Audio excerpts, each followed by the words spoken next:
A very good evening to you, and thank you so much for choosing us to inform you in this edition of TV47 News Tonight. You're just in time for the latest in the world of news, sports and business. But first things first, here are stories that made it to the top 3 tonight.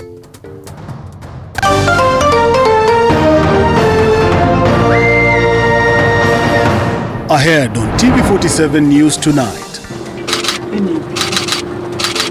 The ongoing security operation in the North Rift region by the Kenyan government to curb banditry attacks present a significant challenge to healthcare services in West Pokot County. Imekuja na curfew imeumiza watu. So imeumiza watu hawezi kuaccess mambo ya hospitali. This is due to the recently imposed dusk to dawn curfew. Also ahead tonight, all is set for the Azimio la Umoja One Kenya Alliance Party planned prayers at the Jivaji Gardens on Wednesday. Kesho tutakuwa na maombi kule Nairobi. Kule pale inaitwa Jivaji Gardens. Kesho mtakuja. The coalition is expected to outline its demands to the Independent Electoral and Boundaries Commission. Plus, mourners gather at the Kariobangi Catholic Church for the requiem service of Lillian Waithera, a NHIF staffer who was tragically killed, with the atmosphere somber as they pay their respects and bid farewell to their loved one.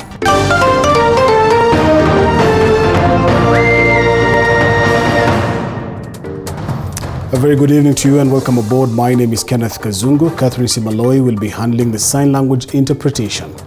As the Kenyan government intensifies security operations in the North Rift region to combat banditry attacks, the recent dusk to dawn curfew has posed a significant challenge to the provision of healthcare services in West Pokot County. Our reporter Elizabeth Hatieno reports that the curfew, which was imposed on February 14th, has restricted movement during the night hours, making it difficult for healthcare workers to attend to emergency cases and patients in need of urgent medical attention. It has been 1 week since the Kenya Defence Forces were deployed in the North Rift region to combat the rampant banditry attacks that have plagued the area. The deployment was met with hope by the residents of the region who have suffered greatly from the attacks that have disrupted economic, education and health sectors. However, the subsequent banditry attacks have only worsened the situation, leading to a further decline in service delivery in the affected areas. Residents have expressed concern that the dawn to dusk curfew imposed on February 14th has only exacerbated the situation, making it harder for them to access critical services. So, hii operation imetuaffect sana kama wakaaji wa West Pokot, maana imekuja na curfew. Curfew imeumiza watu. So, imeumiza watu hawezi kuaccess mambo ya hospitali. Hata mtoto akikonjeka usiku huwezi enda kununua Panadol ya kusaidia mtoto. Temperature inaweza kuwa inaenda juu na tena huko ni joto. So tumepoteza watoto sababu ya hii curfew. At the Kapenguria Referral Hospital in West Pokot County, residents are voicing fears about accessing medical services during curfew hours. According to a section of residents, they are unable to access medical services during the curfew hours for fear of being mistaken for bandits and arrested. Tumepoteza wamama ya kutaka kuenda kujifungua sababu ya hiyo curfew.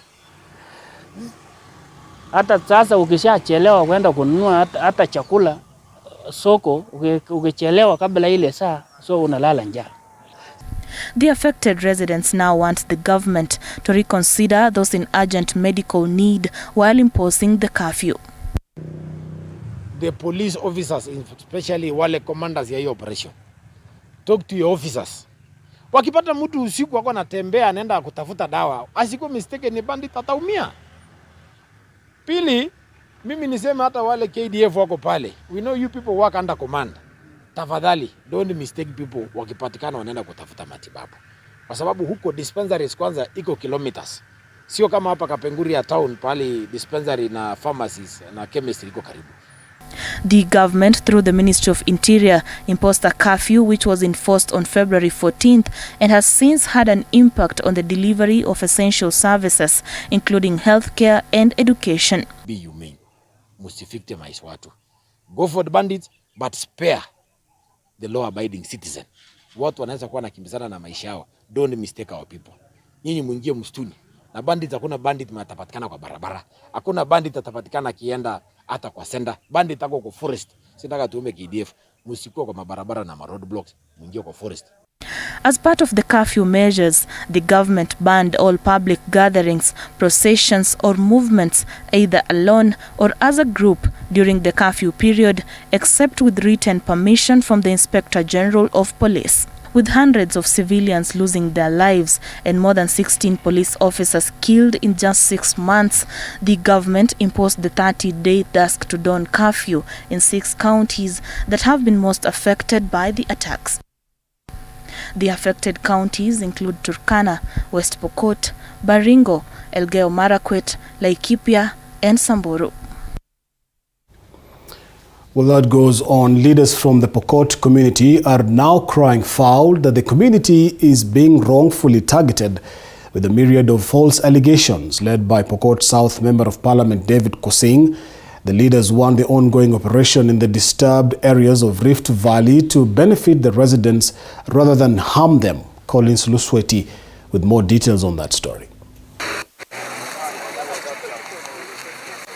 Earlier today, Pokot South Member of Parliament David Kosing appeared before the Directorate of Criminal Investigations headquarters for another round of interrogation in line with his alleged role in inter-community violence in the disturbed areas of Rift Valley. They are based on malice.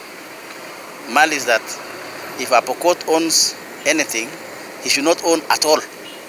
Reports have been circulating that the legislator used his chopper to carry suspected bandits from Kitale Lokots back to their villages in West Pokot County, with allegations against him indicating he owns a number of choppers that have been used in bandit activities in the North Rift areas. Allegations causing terms as hot air. If I'm upon that, I have only one chopper, which is not white. It is green striped white. It is not white. And I think this propaganda, they are color blind. Kosing has stated that he will be returning home in the coming days to evaluate the ongoing security operations in the North Rift region, including West Pokot County. He intends to determine whether these operations are causing any harm or suffering to innocent civilians. Because the problem there is socio-economic.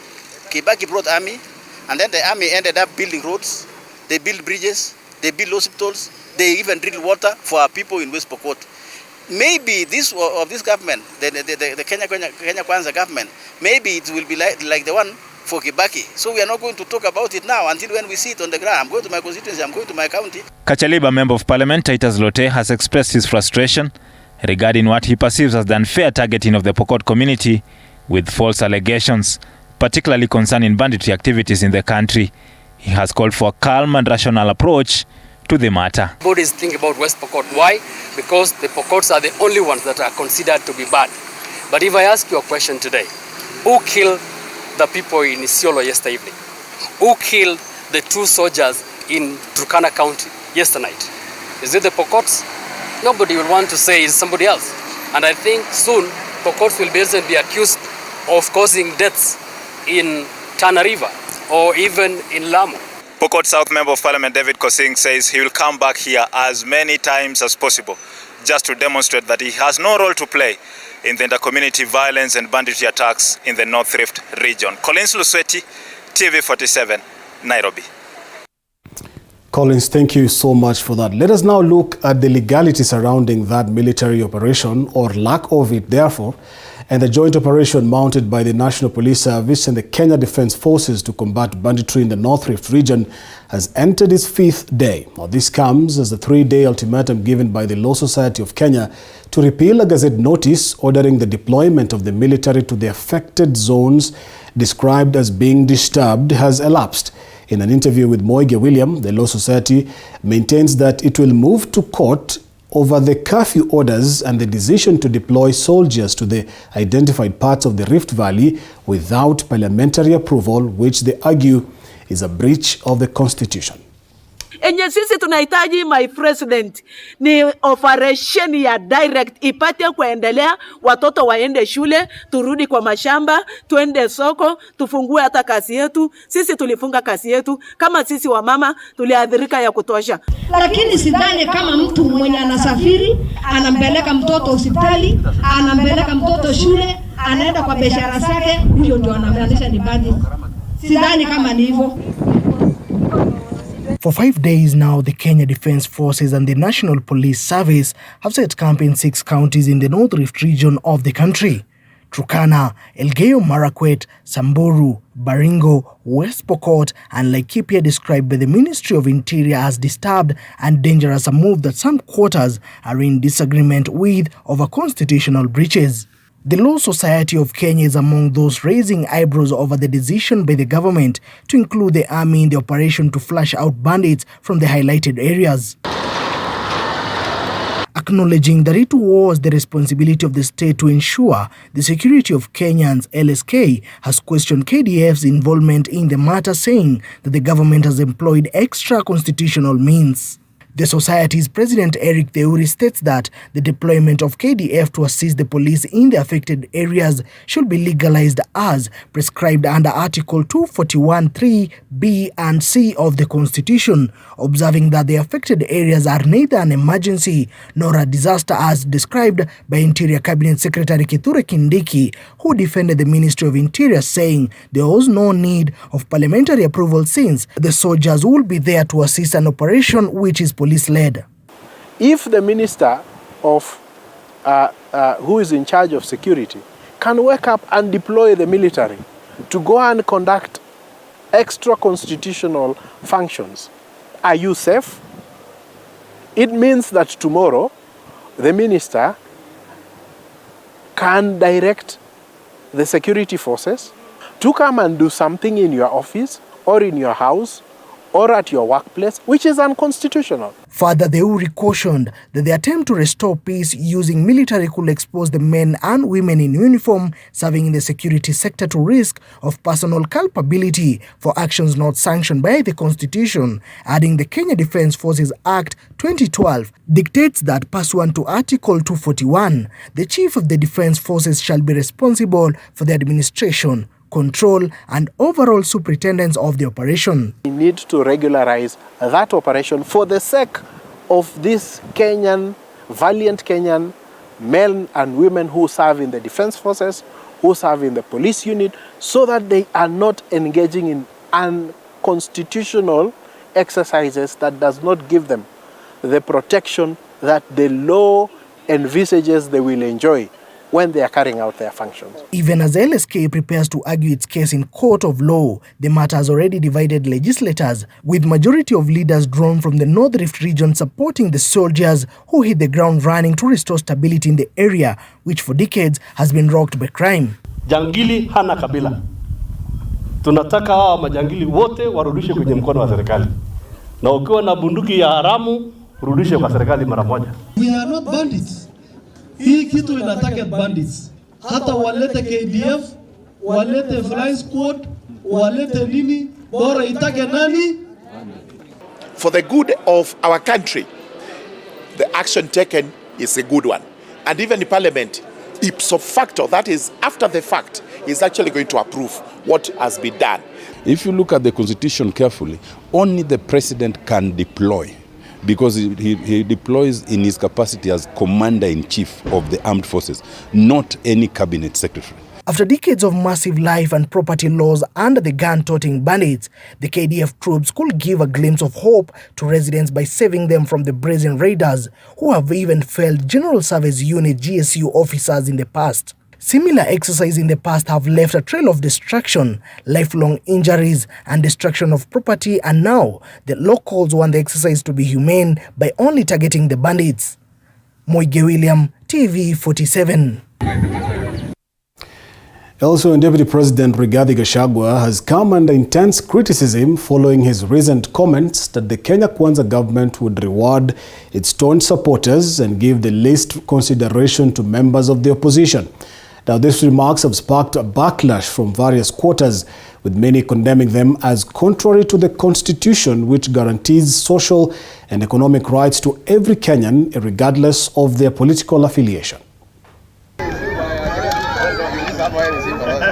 Deputy President Rigathi Gachagua is a man in the eye of a storm after his utterances at a rally in Kericho. The DP ostensibly insinuating that the Kenya Kwanza government will reward its political loyalists who supported it during the campaign period, a factor that has been observed in the selection of the cabinet secretaries, principal secretaries, and recently chief administrative secretaries. Hii serikali ni kampuni na ni ya shares. Si ndio? Ni ya shares. Kuna wenye kampuni, wale wako na shares mingi, kuna wale wako na chache, kuna wale hawana. However, Article 43 of the Constitution provides for enjoyment of economic and social rights under 6 sectors which include health, adequate food and of acceptable quality, housing, clean and safe water, social security and education. Political pundits opine that the DP's utterances could cause a division between the regions that voted for Kenya Kwanza and Azimio strongholds, which feel sidelined. This regime is out to finish those with divergent voices, so that we have a situation where everybody is towering behind the presidency, everybody is interested to be close to the government, if not in government, to be able to benefit in a particular way. The recent shifting of camps by a section of Azimio allied parties has been attributed to his recent remarks, as the leaders claim their aim is to secure development projects for their residents. Residents of Azimio strongholds have castigated the anti-Raila MPs, saying they do not have the best interest of the people. Ni naibu wa rais anaongea kama mwendawazimu. Ati sisi tuko na shares. Shares tutaangalia wewe. Kama wewe ukikuwa na sisi ukipiga ni wewe utakuwa kando kwanza. Ati sisi wale ambao walipiga kura ndio watakuwa mbele huko. Na sio ni kama mzaha wanafanya namna hiyo. Ukiangalia baraza ya mawaziri wameweka wakamba wawili. Sasa sisi baba ukikuja hapa utuelekeze tu na sisi tutakufuata. Kama ni kweli ya watu wanasema hii serikali yao imekuwa ni kampuni na sisi hatuko pale ndani, basi sisi hatuwalipi taxes kwa hiyo serikali, kwa hiyo kampuni ambayo we are not shareholders in that government.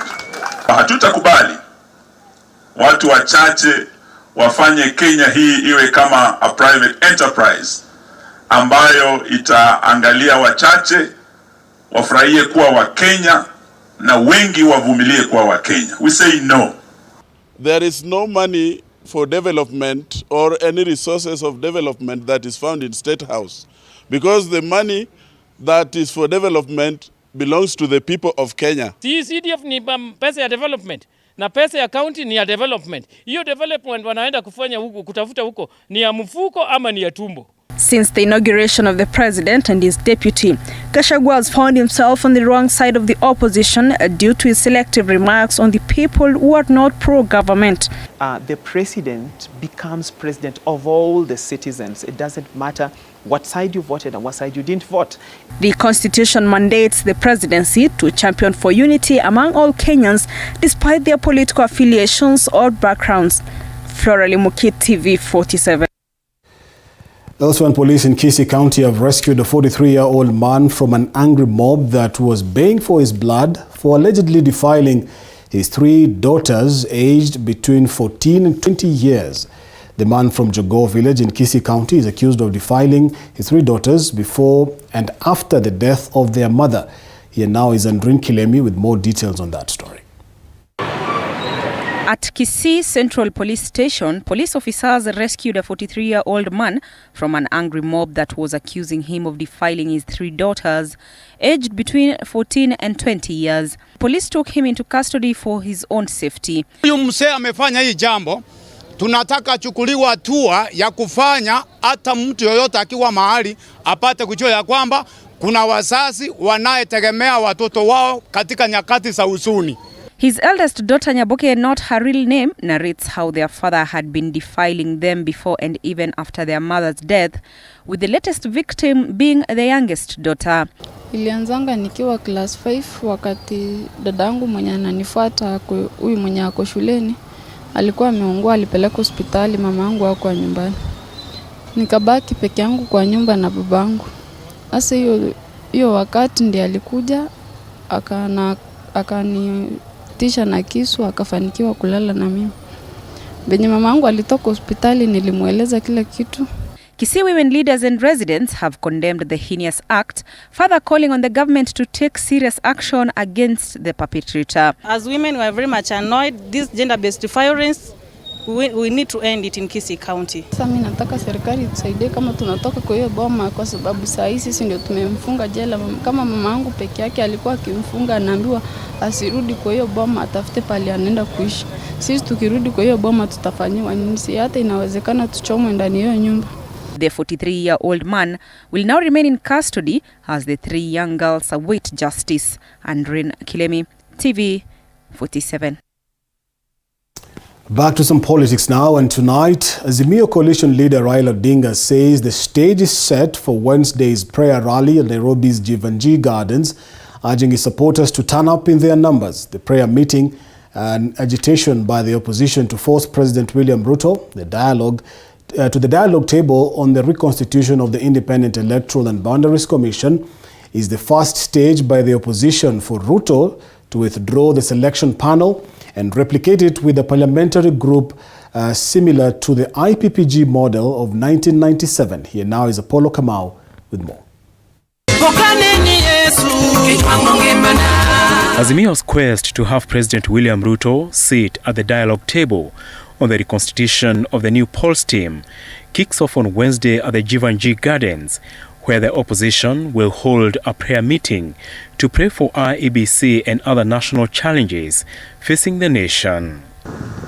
Azimio leader Raila Odinga, while in Kitui for Bario, maintained that Wednesday's interdenominational prayers are still on, urging the coalition followers to turn in their numbers. Kesho tutakuwa na maombi kule Nairobi. Kule pale inaitwa Jivanjee Gardens. Kesho mtakuja? Hatukupata haki kwa Chebukati.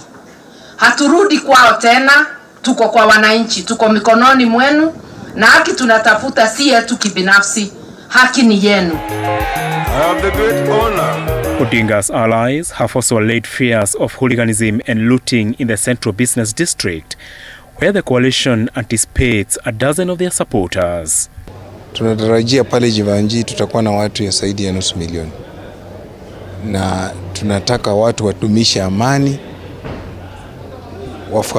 waambatane na mwongozo ambao tutapewa na kiongozi wetu Raila Amolo Odinga. According to Odinga's allies led by ODM chairman John Badi, the opposition opposes the anticipated shortlisting and subsequent approval of the selection panel mandated to pick IEBC commissioners, and instead wants Kenya Kwanza and Azimio to have equal representatives in the new team, similar to the Inter-Parties Parliamentary Group of 1997, which comprised of representatives of parliamentary political parties and part of the minimum election reforms, which late former President Daniel Moi reluctantly accepted. Why don't we bite the bullet and say both sides bring numbers to the table, equal numbers, bring your people, diehards, mbadis of this world, complete diehards.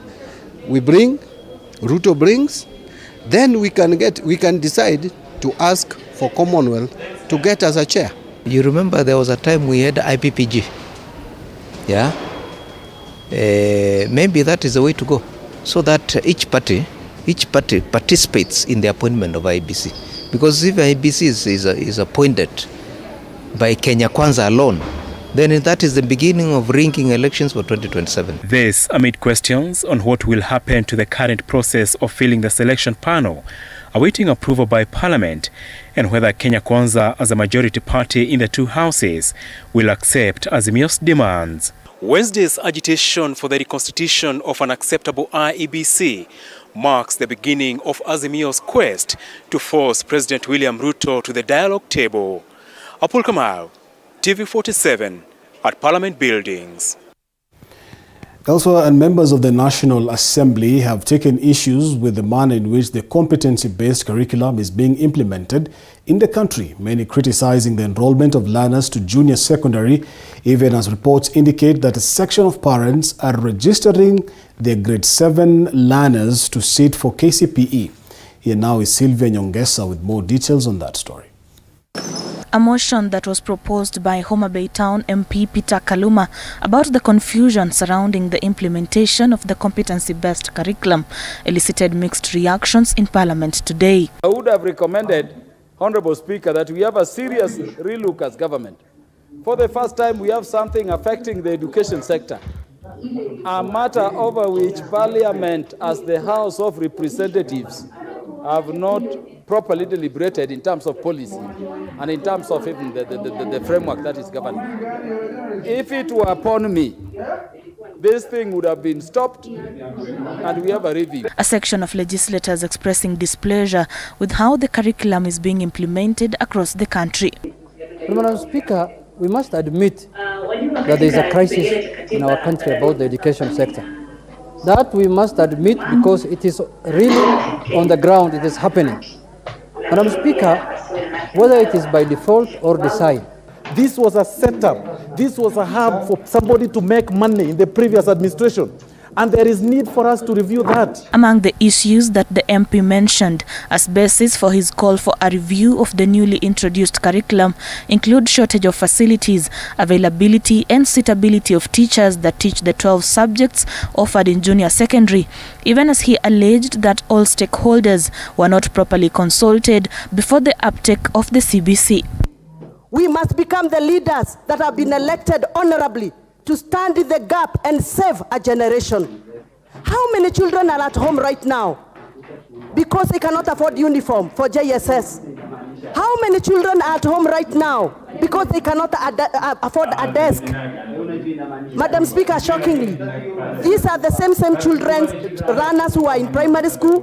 They had a desk, but just because they have graduated to JSS, they are being forced to buy a fresh and a new desk. As Kenyans take responsibility, there is even a risk of my government, which I serve now, the Kenya Kwanza, easily saying that this system was brought by the previous government. Can imagine a teacher trained to teach history, and then this teacher who never interacted with mathematics is to teach mathematics, is to teach physics, is to teach home science, is to teach chemistry, is to teach biology, is to teach computer studies as an option, is to teach all those courses.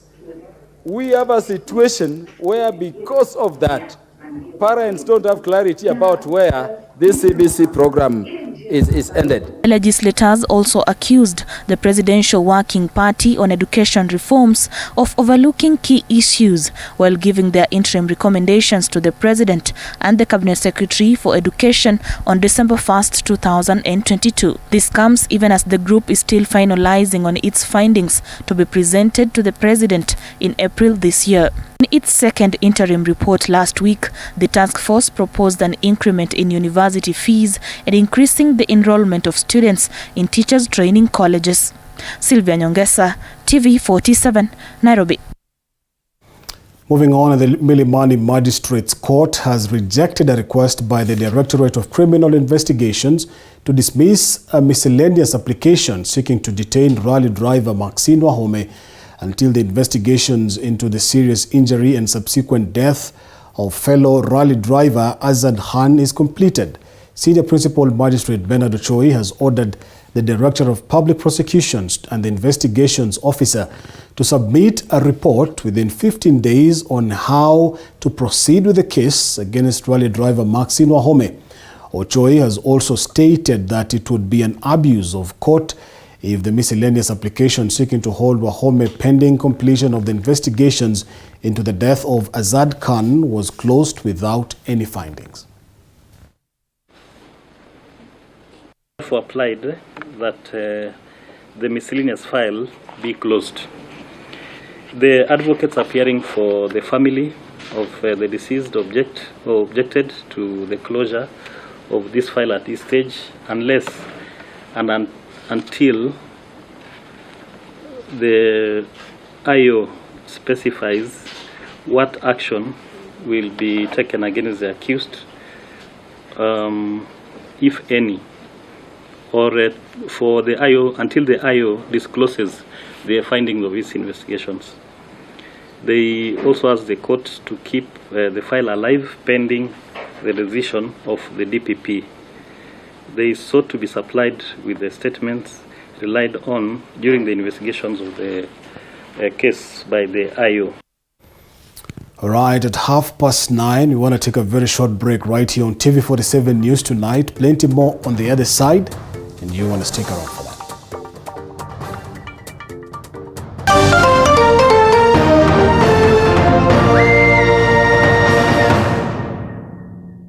You are watching TV47, the home of untold stories. As you enter a new phase of life, you may seem lost until you seem to have one of the most beautiful and ultra-modern structure.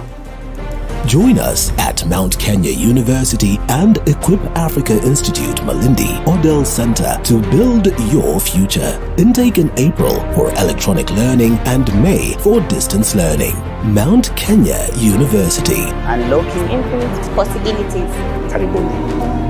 Mount Kenya. Hey!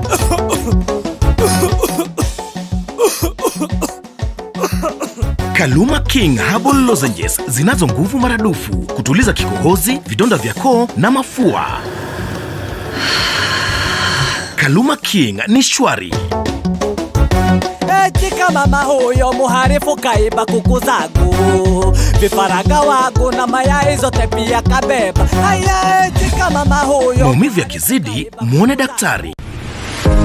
Trisent School of Medical Health Science and Technology is a premier training institute for market-driven courses. With state-of-the-art facilities, competent and dedicated members of staff, and linkages with the medical industry, you are assured of a bright future when you study with us. Enroll today in our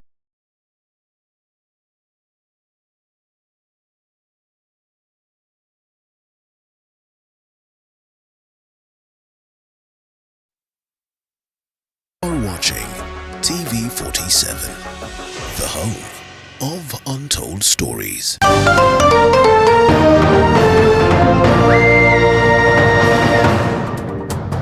Welcome back and thank you so much for staying with TV47 News Tonight. Now, the Narok County Children's Office has taken action against a man who married a 17-year-old girl in a colorful traditional wedding in the Nakikara area of Narok West Sub-County. The 35-year-old man has been arrested following the incident, which has drawn condemnation from children's rights activists and the wider public. A 35-year-old man in Narok County, Naikara area was arrested for marrying a 17-year-old girl few hours after their colorful wedding when he posted photos on his Facebook page raising questions on the age of the little girl. Kuangalia makaratasi na kupitisha hospitali, tumethibitisha ya kwamba ni msichana wa miaka 17. So bado ni mtoto. According to the Narok County Children Director Pilot Haemba, his officers worked closely with the police to arrest the culprit. According to the director, the young girl was confirmed to have been defiled after she had been taken to Ololulunga Sub-County Hospital for a medical checkup. Kwa sababu mama yake aliaga juzi na ndugu yake na baba yake wakapanga kumwoza ili wajiondolee kwa mzigo ya kumlea. Na hata kabla ya hiyo ni mtoto ambaye alikuwa ametolewa shule akiwa class 4. The girl is said to have dropped out of school in class 4 after her mother passed on, leaving her under the care of her father. The 17-year-old is expected to be taken to a children's home where she will be enrolled back to school as the suitor battles the case in court. Saizi atapelekwa kotini kesho kwa sababu polisi saizi ameconfirm ya kwamba statements zimechukuliwa, siko tayari, na wa msichana saizi tuko na yeye, tutamweka kwa rescue center pahali penye atakaa mzuri, na pia tutampangia masomo yake vile itaendelea kuanzia hapa kwenda mbele. According to the children director, marrying a girl below 18 years of age was a crime and would attract a hefty punishment. This comes a few days after a Narok court sentenced a 50-year-old man to life imprisonment after he pleaded guilty of marrying a 10-year-old girl and defiling her. Gilbert Nalwa, TV 47. Elsewhere, the Nairobi City County Enforcement Team has arrested 3 individuals suspected of stealing medical supplies meant for Nairobi City County hospitals on Tuesday morning. Now, the suspects were found with a van filled with stolen, allegedly medical supplies that were recently flagged off by Nairobi County Governor Johnson Sakaja. Here's Zainab Mohammed with more details on that story. A viral video posted on Twitter by Nairobi Governor Johnson Sakaja has sparked outrage and drawn attention to the issue of stolen medical supplies in Kenya. In the video, 2 men are seen inspecting a van that is allegedly full of stolen medical supplies, while the alleged suspects are sitting on the ground. Reacting to the incident, Governor Sakaja has issued a stern warning to those who are in the business of stealing medical supplies meant for Nairobians, saying their days are numbered. We want to sound a warning, and I'm glad I've had a discussion this morning with the DCI, Mr. Amin. I've spoken to the regional commander of police and my security teams, that even as these 3 give us the entire value chain of who they work with from inside the facilities to the market. If anybody knows that this is what they've been doing, if I was them, I would completely get out of that business. These drugs are what will save people's lives. In fact, it is a curse for you to steal what is meant for the poor. In addition to warning those stealing medical supplies, Sakaja has urged residents of Nairobi to cooperate with the county government to identify individuals involved in such illegal activities. He emphasized that any pharmacy found selling county drugs would be deregistered and the owners would face the full wrath of the law. Those who are found will be an example. There will be a serious, strong example to those who have been in this habit and this business. Please stop it and don't do it. In any county, we saw another case in Kisii. On Friday, we caught a nurse in Nairobi doing the same. It is deeply immoral, and we will not relent. Even as we strengthen our systems, our HMIS, which is Health Management Information System, our stock systems, just basic decency. You're stealing from the poor an issue of life and death, which is madawa. We have lacked scruples, kabisa. So in Nairobi, we will not allow it. Sakaja presided over the flagging off of medical supplies worth 244 million shillings at City Hall last week, which were received after a 3-year hiatus from the Kenya Medical Supplies Authority. The consignment included 70% essential commodities, 20% vital commodities for emergencies, and 10% small equipment and linen. Zainab Mohammed, T47. Moving on, and members of parliament have threatened to shoot down the passage of the supplementary budget for the financial year 2022-2023 in the event the National Government Constituencies Development Fund will not be factored into the budget. Now, during a sitting of the NG-CDF committee, they decried the late disbursement with no actions by the National Treasury to fast-track the disbursement. Now, this was revealed by the NG-CDF board chair, Yusuf Mono, who said that the Exchequer had so far released 10 billion shillings to the constituency fund kitty. The committee now insists on having a sitting with Treasury Cabinet Secretary Professor Njuguna Ndung'u to shed more light on the matter. Treasury conditions, if they are not listening to the fund, because my fear is that if we move to next financial year with a balance, my friend, it is going to be very difficult. And most of us will just go home.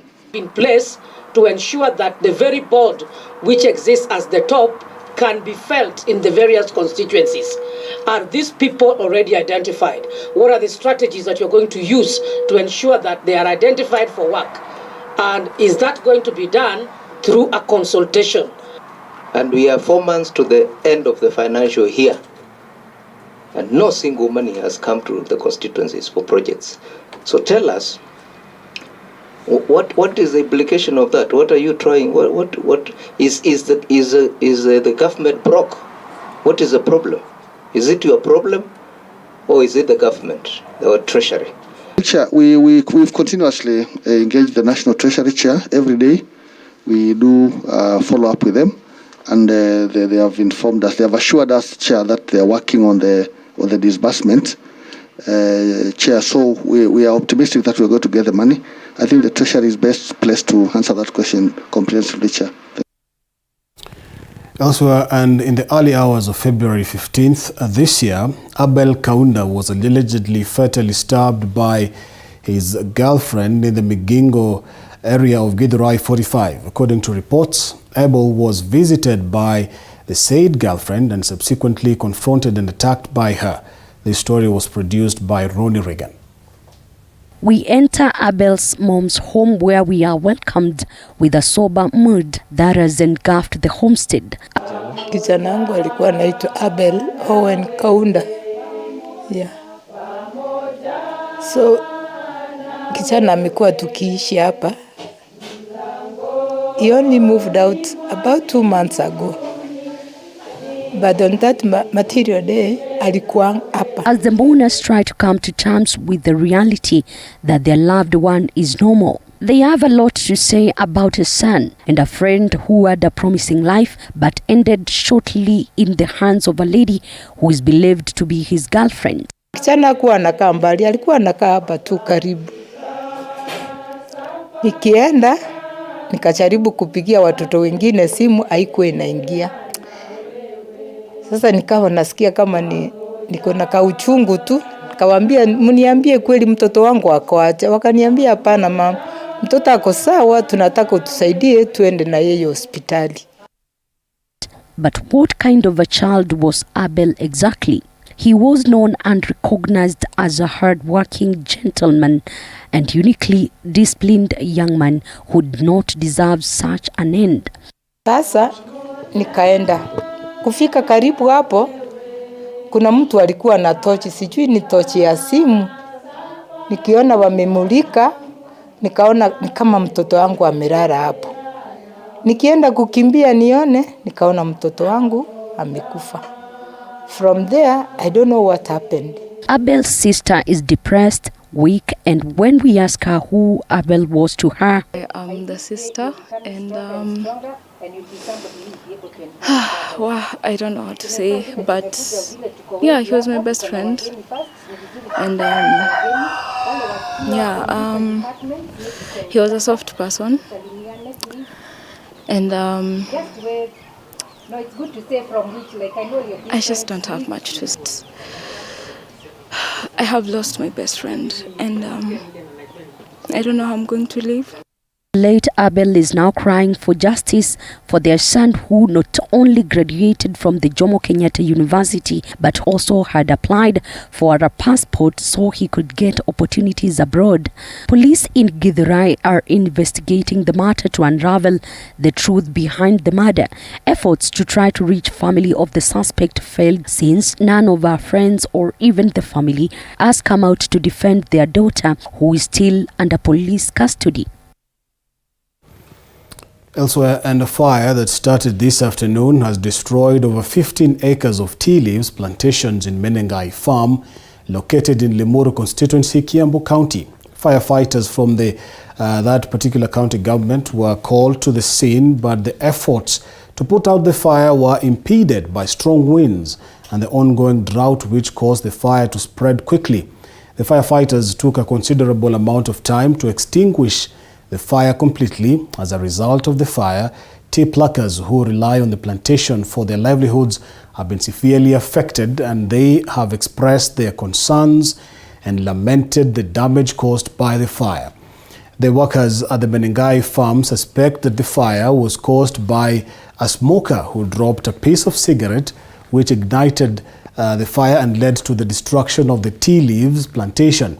In response to the recurring fires in the different areas of the county, Kiambu Governor Paul Kimani Wamatangi has stated that his government has implemented various strategies to combat the issue.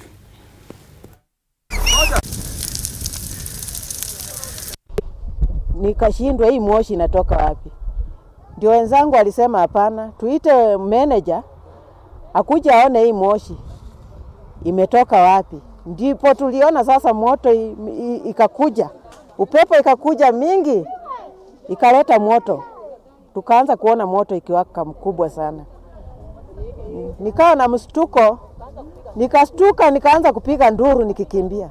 Niliposunguka kuna moto ilitokea katika sehemu moja kwa jirani na ikaanza kusambaa kwa shamba ya Menengai Farm.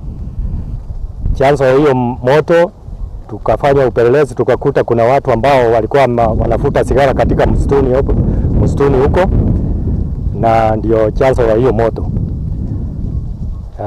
Harakati ya hiyo kung'ang'ana kuangalia hiyo moto vile inaenda, nikapiga simu kwa management, nikawaelezea kuna moto imetokea.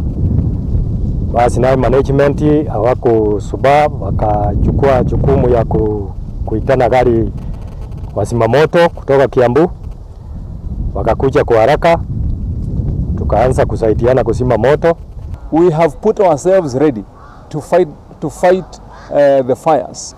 And what we'll be telling our people is, please be careful when you're in the house.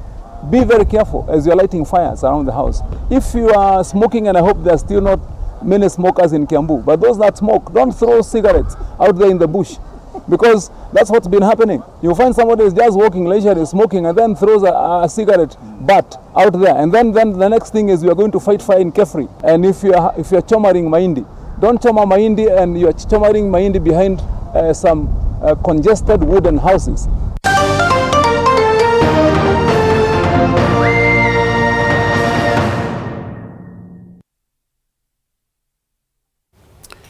To the world of business now, where President William Ruto has dared the European Union to plow money into green energy in Kenya and Africa at large. Ruto noted that Africa's full potential on fossil energy remains untapped. The EU is said to set aside approximately 242 million shillings to support green hydrogen project during the first European Union meeting that brought together the 500 business people at the worldwide. The EU ambassador to Kenya, Heinrich Geiger, said despite the bloc being the leading trading partner with Kenya, there is still potential to be exploited. Now, the forum is expected to run for 2 days. I engaged the European Business Council and shared my vision in terms of the business environment and the rules of the game. I expressed commitment with regard to institutionalization of our governance and sound institutional quality and the rule of law. I wish to confirm to you that I have made progress in implementing undertakings, and I'm really looking forward to this being concluded so that we can even the skills. Access to the EU market would enable Kenya expand its export base, thereby multiplying employment opportunities and strengthening its balance of trade. That is the option humanity faced with today. And as business leaders, it is important for you to analyze where the future is. Is the future in coal-powered growth, or is the future in green growth? I think the choice is. Standard Chartered Bank has projected the deterioration of GDP growth of $377 billion by 2030 in 10 Standard Chartered footprint markets if minimum of $30 billion not invested in climate adaptation projects. Kenya is required to invest at least 25 billion shillings to avoid potential losses of approximately 2.5 trillion shillings. Now, adaptation to Climate change projects include the creation of coastal barrier protection for areas vulnerable to flooding, the development of drought-resistant crops, the development of extreme climate-resistant housing, and early warning systems against pending natural disasters.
Moving on, an NCBA bank has set aside 11.1 million Kenya shillings to benefit over 100 underprivileged and bright students from disadvantaged backgrounds through an education scholarship program. Over 300 students in primary, secondary and tertiary institutions have been enrolled through the NCBA Youth Education and Enterprise Citizenship Pillar program. Of course, this comes at a time when 100% transition of learners from primary to secondary school has not been fully achieved. Speaking during the check handover, Education Cabinet Secretary Ezekiel Machogu in a statement said that the government will continue to collaborate with the private sector and other stakeholders to invest in education to ensure that all children in Kenya have access to quality education. For us, it's not about giving. Education is about investing. I don't believe there is any bigger investment anybody can make beyond education. As you are aware, the government's policy now is geared towards the attainment of 100% transition across the various levels of basic education. We have identified these 6 foundations as being the ones most aligned to our values and the fact that they are proven. We have seen what they do and we have seen the children that they support. Children from across the country. The 47 countries are indeed represented in the foundations that you see us supporting here. It is now time to get sporty, and my colleague Dennis Otieno is joining us in studio. Dennis, what's making headlines in the world of sports tonight? Well, Kazungu, it is a lot that's making headlines in the world of sports tonight, and we've prepared so much for the viewer in the world of sports. We'll be telling you about a certain incident that took place with the Kenya Open Golf Limited, something that has shocked many Kenyans in the world of sports. I will be telling you exactly what the Limited did. We'll also be telling you about certain boxing stakeholders who've been nominated for top awards ceremony in the United States of America. Of course, these and other stories that we've prepared for you in the world of sports. Right, take it away. All right, now welcome to the sports news. My name is Dennis Otieno. Now let's start off with matters golf. The Kenya Open Golf Limited has been perceived by many Kenyans as being able to break the corruption barrier in sports after it publicly announced it had returned unutilized money from the recently concluded Magical Kenya Ladies Open. The Kenya Open Golf Limited chairman Peter Kayango, while giving a brief summary of how the international event was carried, announced to the Sports Cabinet Secretary Ababu Namwamba that it has returned 365,000 shillings that was part of the funds allocated to host a successful event. The announcement happened shortly before CS Namwamba emphasized his plans of reducing budgets set for hosting international events in Kenya, one of them being the Safari Rally, which was last year sponsored to a tune of 2.6 billion shillings. The announcement made by KOGL surprised many Kenyans positively as it portrayed the right direction sports in the country is taking. Golf is played by gentlemen. And we as Kenya Golf Federation, the entire Kenya golfing fraternity, will ensure that they meet all the requirements by the ministry by your ministry, to ensure that we give our returns. For example, in the just concluded Magical Kenya Ladies Open, we have already submitted our returns within the mandatory 14 days. And Waziri, we spent a bit less than the ministry had provided, and therefore we have returned to the ministry some 365,000 shillings. That just shows how we are committed and how we are prepared to follow all the requirements by the ministry. And with some Kenyans going online and making fun of that situation, saying that these are golfers, they are well off. But when you think about it carefully, it only shows the positive impact it has on matter sports in the country. Now, from one positive sports story to another, where Kenyan sporting stakeholders have continued to take the world by storm. The latest personalities being proactive boxers in the country who started an initiative dubbed Box Girls, who have now been nominated for the 2023 Laureus Sport for Good Award.